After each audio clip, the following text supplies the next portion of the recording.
For the past year, the COVID-19 virus has dominated the conventional media and the internet.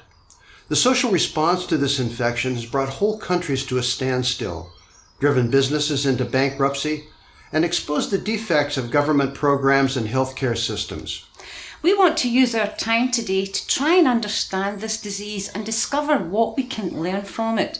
What do our response to this virus tell us about the way we think about sickness and health? One of the debates that helped guide the development of modern medicine was a dispute in the late 1870s between the chemist Louis Pasteur and Antoine Ducamp, a doctor. Pasteur's concept is known as the germ theory of disease. It claims that microbes invade the body and are the first cause of infectious disease. Ducamp had a slightly different idea. His observation was that virus and bacteria were opportunistic. They sought out an environment that was conducive to their growth. In other words, there must be a safe environment for the potential pathogen to develop within for it to thrive. The problem is that they both were right. Germs exist. They can be the trigger for serious and even fatal symptoms, but they must find a compliant host, and that's the problem. We have a tendency to focus on outside influences to our health. The history of healing is dominated by a focus on invisible forces such as the position of the stars or the actions of an angry god, and it provides a disconnect between personal action and our state of health. When we hear of a virus infecting millions and causing the deaths of so many, it can cause anxiety or fear. When we see sickness as the result of external forces, it can be disempowering, particularly if there are not strategies for individual action. We become distracted by visions of James Bond villains taking over our health or nefarious plots to reduce the population. If we examine our ideas about sickness and health, we can clearly see where we could do better to serve ourselves and society to prepare for the next wave of viral diseases. Viruses are the most abundant biological entities on the planet. There are millions of varieties of virus, but we have only defined a few thousand. They exist everywhere, in our surrounding, the oceans, the soil, and in every living being. 1 teaspoon of seawater contains about 10 million viruses, and they are essential to the regulation of saltwater and freshwater ecosystems. They infect and destroy harmful bacteria in aquatic microbial communities, and this is the most important mechanism of recycling carbon in the marine environment. These tiny infectious agents must attach to a living cell in order to reproduce. Once attached, the virus steals genetic material from the host and uses it to replicate. When infected, the host cell is forced to rapidly produce thousands of identical copies of the original virus. These thousands of replicants burst the cell and spread to find a new cell to infect.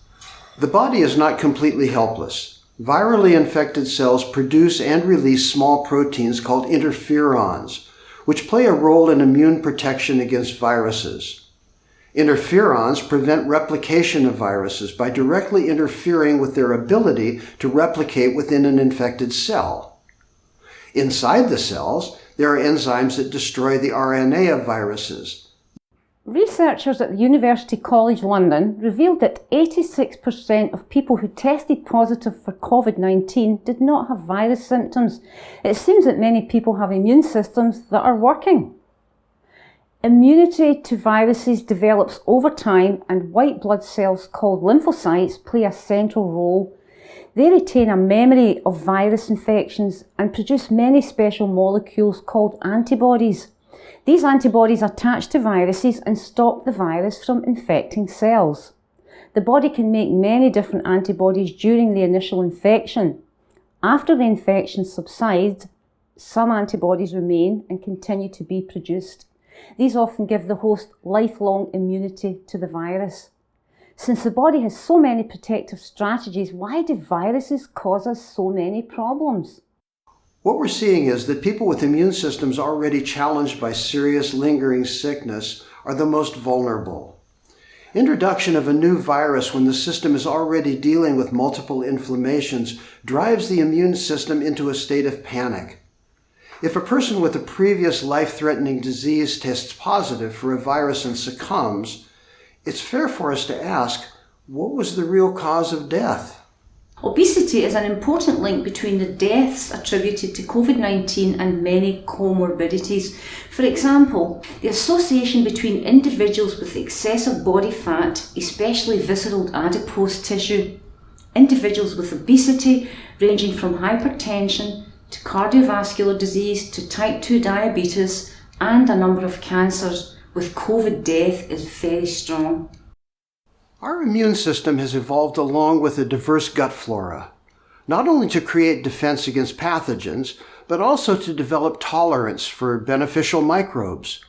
60 to 70, 80% of the body's immune cells are found in the gut. Our gut is the home for a very large number of microbes collectively known as the gut biome.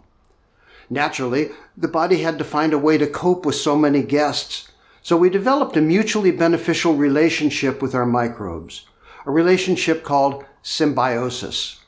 We learned to live together. This relationship has a huge impact on our health, and it's essential for survival. The dialogue between the immune system and the microbiota starts the moment our body gets in contact with microbes at birth. In normal conditions, the immune system maintains a stable gut biome. It promotes the beneficial microbes and controls the growth of any that are pathogens. We know what undermines functions of the gut biome and our immune response, and it's not the virus, it's the modern diet. A top nutritional priority in healing is the elimination of those factors that are the most stressful to the system. These include highly processed foods with chemical additives, simple sugars and refined flour products, trans fats in meat, dairy, and eggs. These are the foods that keep the body in a state of nutritional stress that challenges digestive function and contributes to a consistent condition of inflammation. This is not a secret, but it's not profitable to either the industries that manufacture the food nor the medical institutions focused on treatment rather than prevention.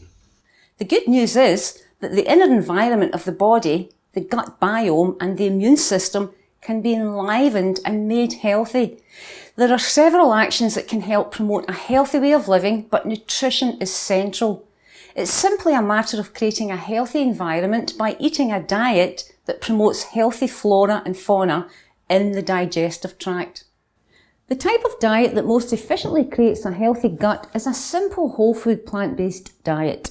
A diet that includes a diverse variety of whole grains, beans, both cooked and raw vegetables, probiotic foods, fruits, nuts and seeds. There have been many interesting studies regarding the effectiveness of vitamin K2, vitamin C and vitamin D as support for our immune response. We don't normally suggest supplements, but eating natto or natural sauerkraut for vitamin K2, shiitake or maitake mushrooms placed in the sun with gills up for a day or two can supplement vitamin D during the cloudy months, and also vitamin C is readily available in fruits and vegetables. These are all foods that are very healthy, inexpensive and can be used to create the most delicious meals. So make sure you visit our website humanecologyproject.com for a free copy of our Human Ecology Diet. It is important to remember where these viruses come from. 75% of the viruses that have caused the most human illness originate from animals, and we're creating a perfect environment for future viral outbreaks. A zoonosis is an infectious disease that has jumped from non-human animal to humans. A zoonotic pathogen may be bacterial, viral, or parasitic. They can spread to humans through direct contact or through food, water, air, or the environment. The greatest threat to future diseases is our continued abuse of animals. We kill over 70 billion animals yearly that have been specifically chosen to eliminate genetic diversity. This creates a breeding ground for disease, making it easy for pathogens to develop and spread. Zoonosis comprise a large percentage of all newly identified infectious diseases as well as many existing ones. Some diseases such as HIV begin as a zoonosis but later mutate into human-only strains.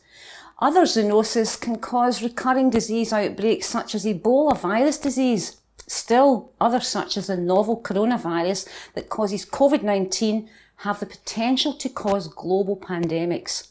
Since they're the major source for disease and a major cause of so many preventable illnesses, we need to stop using all animals for food.